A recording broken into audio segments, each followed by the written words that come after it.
بسم الله الرحمن الرحيم. عيد مبارك، كل عام وأنتم بالخير. إسلامك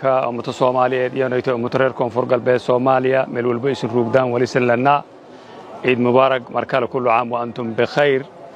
geeka dabcan de magaalada Baydhabo xarunta kumeel geerka dawladda koonfur galbeed Soomaaliya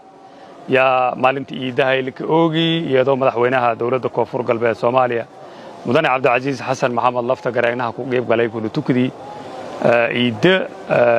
magaalada Baydhabo xarunta madaxtooyada dawladda koonfur galbeed Soomaaliya. dadka reer koonfur galbeed meel walba iyo rooga markan wali lana ciid mubaarak. ilaahay wali ku tuugana subhanahu wa ta'ala soonkun soon shay inis nabad barwaaga ilaahay subhanahu wa ta'ala usni deersi tasku baada dabcan dalka abaara ku jarti dadka reer koonfur galbeed iyo ummadda Soomaaliyeed guud ahaanba dhibaatooyin abaarta jeysatiya ya dhibaato badan iyo deersidii laakiin ilaahay mahadis irkaana irmaangu ilaahay saacadi fadawsi nicmadiis sheena karo. walaalayaal reer koonfur galbeed Soomaaliya meel walba isin ruugdaan dabcan siisun ku warqabtaanba maalmagun jiritaanka dawladnimada koonfur galbeed iyo ahaanshaha koonfur galbeed duulunga la ka qaadi dadka reer koonfur galbeed mar walba iyo dawladnimo diyaarsadaan mar walba iyo walaska garbiisadaan duul dawladnimo inay ogolayna jiritaansho ogolayna midnimadii ogolayna ya mar walba la ka dhaha tuure meel walba isin ruugdaan dadka reer koonfur galbeed wali siin ku codsadaan inay isin midnimo soo bidaan walaagii gudaagaana ay wali waha unu isla lama lan is haysato hooba aragdan dhahala iska haystaan leere walaagii gudaagaana ay wali waha wal gudaagaana waxa lisaan ilaahay idin shay walaagii khilaafada yaro gudaagaana jaroon isku dhamaydo laakiin wala mar walba dadka reer koonfur galbeed Soomaaliya in midooban la fado wali waha wal koraad hooba kooyaan walise walaabe ani dawladnimada koonfur galbeed Soomaaliya lan kasto reer koonfur galbeed gorgortan isu ku galna ini dawladnimada la hela dad badan aakhira ambahi dad badan aan dhaawacmi dad badan aan dhamadi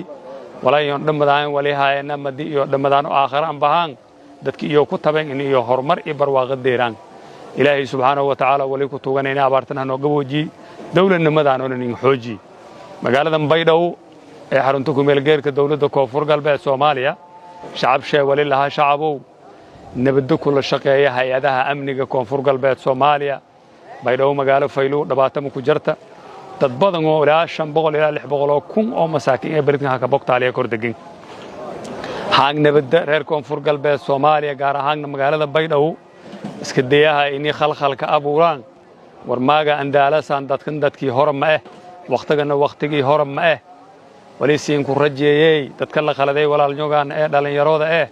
oo la fado jaranjaro siyaasadeed in la kawaalada la kor la fado waraana beele walaada dilaas aadaw walaada habadaha kridaas walaalaw walaada bogtaaliyaas ehelkaaw hadii habadaada ridda habadahin dhamale walaalaha ka dhamadaas dhagimale aawka ka dhamada handamale awooda ka dhamadaas habadii la harido geeka Baydhabo la kirida wali waa reer hebela ka dhamada ma dadka reer Baydhabo dhabaataha deeras hay'ado amniga hal la shaqeeyo hamiigeedatiyo unsurun ilaahay idin shay wali rajeeyane wal kasto caqabadka ahaanshaha jiritaanka dawladnimada koonfur galbeed Soomaaliya si wada jar inuu ku horseena